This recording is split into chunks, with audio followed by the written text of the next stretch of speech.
so much more.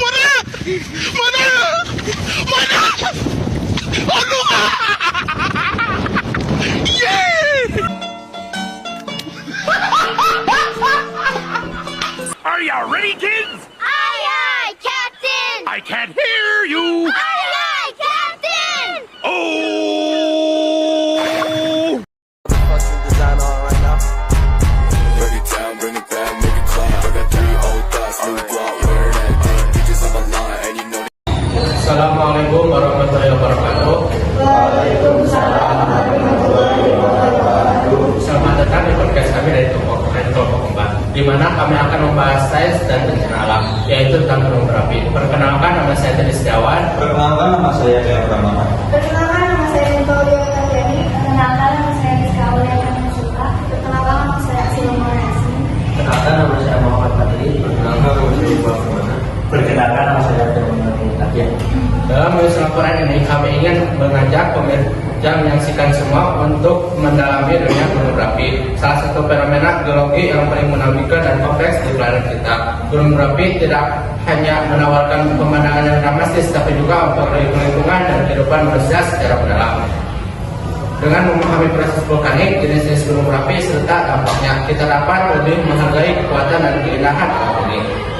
Kami berharap penjelasan ini dapat memberikan wawasan yang lebih dalam mengenai gunung berapi dan peran pentingnya dalam geosfer. Untuk memulai pertanyaan ini, saya akan menyampaikan pertanyaan. Apa penyebab terjadinya peristiwa gunung berapi? Peristiwa gunung berapi disebabkan oleh aktivitas magma di bawah permukaan bumi yang mencari wilayah keluar. Magma naik melalui celah-celah bumi dan menyebabkan letusan ketika tekanan menjadi sangat tinggi. Faktor-faktor seperti pergerakan lempeng tektonik, akumulasi gas dalam magma, dan kerak bumi dapat mempengaruhi aktivitas gunung berapi. Siapa saja tokoh yang pertama kali menemukan sebuah gunung berapi? Penelitian awal tentang gunung berapi melibatkan beberapa tokoh penting dalam sejarah ilmu pengetahuan. Pertama, Plinius Muda, seorang penulis Romawi yang menulis deskripsi terperinci tentang letusan gunung Vesuvius pada tahun 79 Masehi. Karyanya memberikan pemahaman awal tentang letusan vulkanik dan dampaknya pada masyarakat sekitar. 2. GAOT von Hoff. Pada abad ke-18, Hoff mulai mengembangkan teori mengenai proses pembentukan gunung berapi dan kontribusi terhadap pemahaman ilmiah tentang vulkanisme. 3. Sir William Hamilton, seorang diplomat Inggris dan pengamat vulkanologi yang terkenal dengan penelitiannya mengenai letusan gunung Etna di Sikoia pada abad ke-18.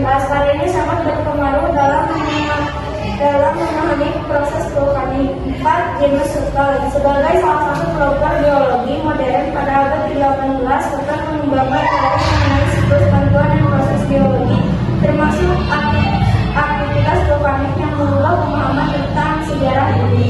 Tokoh-tokoh ini dan karya mereka membantu membentuk dasar pengetahuan kita tentang gunung berapi dan proses vulkanik. Selanjutnya, kapan gunung berapi aktif?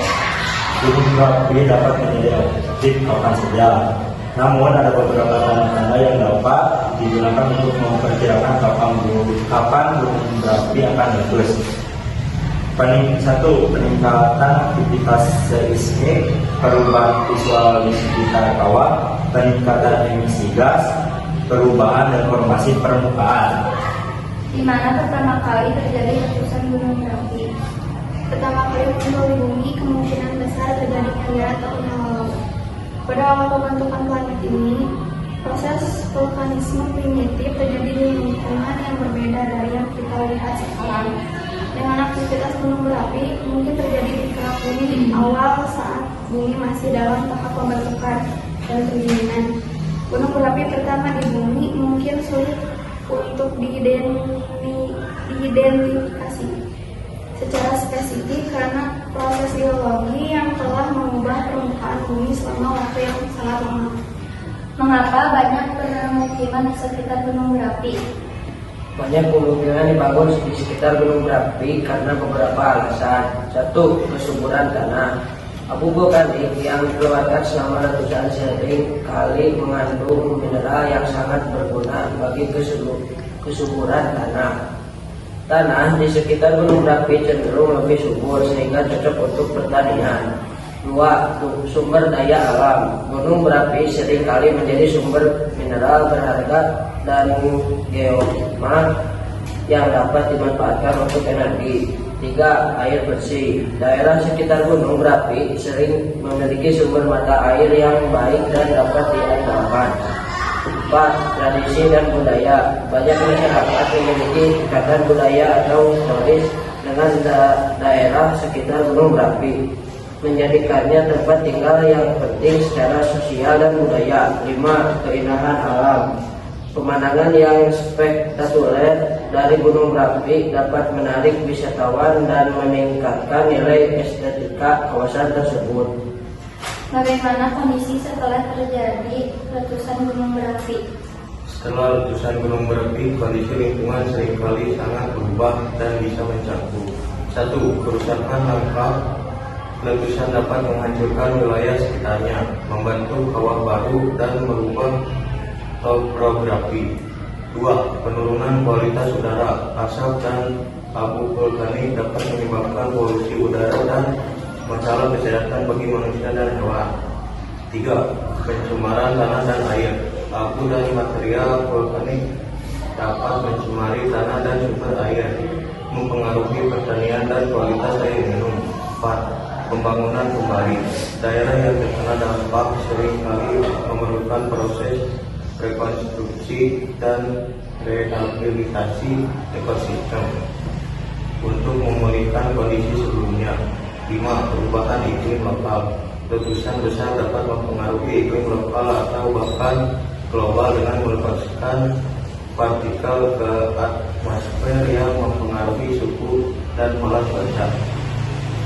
Jadi kesimpulannya, Gunung Berapi adalah fitur geologi yang terbentuk dari aktivitas magma yang naik ke permukaan bumi. Aktivitas vulkanik dapat membawa dampak besar, baik positif maupun negatif. Dari segi positif, letusan Gunung Berapi dapat menciptakan tanah subur dan memperkaya mineral tanah, serta berkontribusi pada pembentukan lanskap baru. Di sisi lain, letusan dapat menyebabkan kerusakan parah pada lingkungan, merusak infrastruktur, dan menimbulkan ancaman bagi kehidupan manusia. Oleh karena itu, penting untuk memahami dan memantau aktivitas Gunung Berapi agar dapat mengurangi risiko dan memanfaatkan potensi manfaat yang ada. Mungkin sekian podcast dari kami. Mohon maaf bila ada kesalahan. Wassalamualaikum warahmatullahi wabarakatuh.